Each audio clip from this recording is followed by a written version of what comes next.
জয় রামের জয়, জয় শ্রীরামের জয়, জয় শ্রীরামের জয়।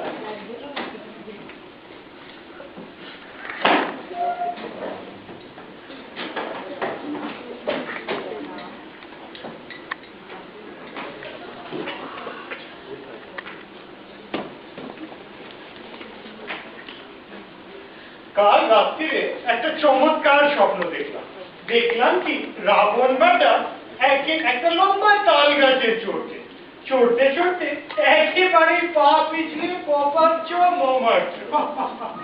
যা বলেছ, তাহলে রাবণ বেটা সত্যি করেই মনেছে রাত স্বপ্ন মিথ্যে হয় না? কি হে, হয় না? না, হতে পারে না, হয় না, হবে না। আমি হনুমানকে বললো যা বেটাকে মিজরি নদীতে ফেলে দেয়। হনুমান বললে কি ফেলারও দরকার হলো না, ও একেবারেই মরে গেছে। বাবা, একেবারেই মরে গেছে। চাই কি সবাই ফুটবল ফুর্তি করো, সবাই ফুটবল করো।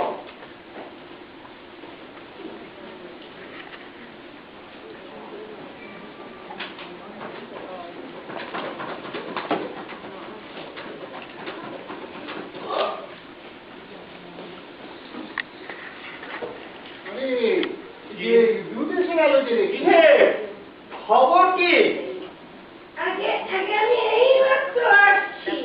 দেখ, মস্ত কাজ করেছো আর কি। হ্যাঁ, তুমি মস্ত খবর এনেছো এই মাত্র এসে। হ্যাঁ, তাহলে তুমি কি ভেবেছো তোমার জন্য রেড কার্পেট পেতে রাখবো? হ্যাঁ, কি ঘটলো না ঘটলো সব গুছিয়ে পড়ো। আগে আমি ধান টান সেরে চাটি ভাত, এই পুঁই শাকের চচ্চড়ি আর কুমড়ো ছেঁচকি দিয়ে ভালো করে খেয়ে তারপরেই তো আসলাম। আসলে কি জানেন, আজ না আমাদের কুষ্মাণ্ড ভক্ষণ নিষেধ ছিল, কিন্তু কি করবো বলুন, আমার কুমড়োটা পচে যাচ্ছিল রে। আরে একটু শোনো, বাজে কথা থাক, কাজের কথা বলো। হ্যাঁ, বলছি।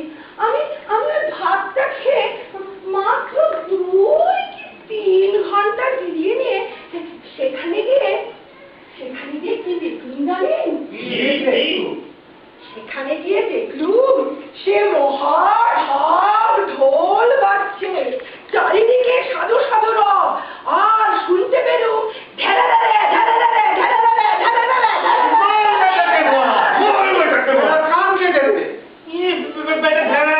চলছে যেন রেকারিং জেসিমা। এই বেটা, তুই এই ধারাবাহিক রূপে আদ্যপান্ত পর্যন্ত পরম্পরায় সবকিছু খুলে বলবি কি না? বা তারপর কি হলো শুনি। তত কি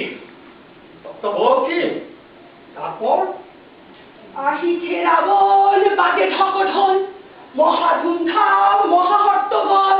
তারপর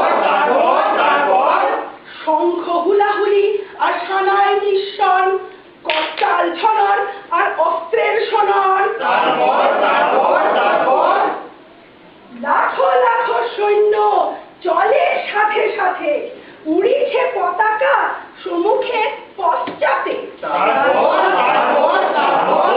বীর গল্পে সবে করে কোলাহল, মহাস্খলনে কম্পিত ধরাতল।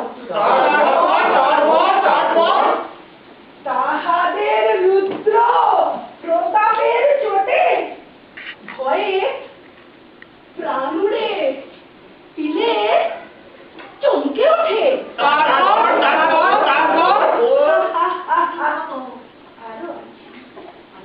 আদি দূর দিনে নাহি কারো রক্ষা, বলে বলে সবে আজে পাবে অক্কা।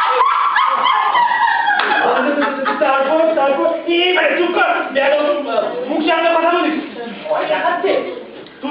তুমি রাবণকে দেখেছো? এখান থেকে কত দূরে? তারপরে 5 ঘন্টা রাস্তা। হ্যাঁ, 5 ঘন্টা, 25 ঘন্টা। 5 ঘন্টা বা 25 ঘন্টা। শোনেন, একটু তাড়াতাড়ি হাঁটলে ও ঘন্টাও হইতে পারে। তা তুমি কি করছিলে? তুমি কি হাওয়া করে দিয়ে আসছিলে নাকি? কোন দিক দিয়ে আসছিল বলো। আগে সেটা তো জিজ্ঞেস করিনি। তুমি আছো কি জন্যে? হ্যাঁ, তাড়াতাড়ি আসছিল না আস্তে আস্তে? একে তাড়াতাড়ি, হ্যাঁ একে আস্তে আস্তে। এই আরে আরে ঠিক সেটা ঠাউর করতে পারিনি যে। কি অপরাধ ধরে তাড়াতাড়ি।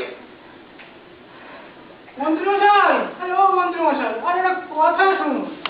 আরে কানে কানে বলবো, সামনে আসুন।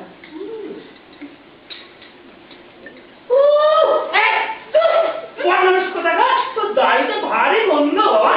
শুনবো না, শুনবো না। এটা তুই হাত দিস না, জলের চাপে। কথা নিয়ে আয়। কেন কেন কেন? রাবণকে ঠ্যাঙাবো। বাহ বাহ বাহ বাহ বাহ। তুই রাবণ কোথায় আসছিস? হ্যাঁ, এত কাছে একটা খবর নিয়ে আসতো, হ্যাঁ? চলো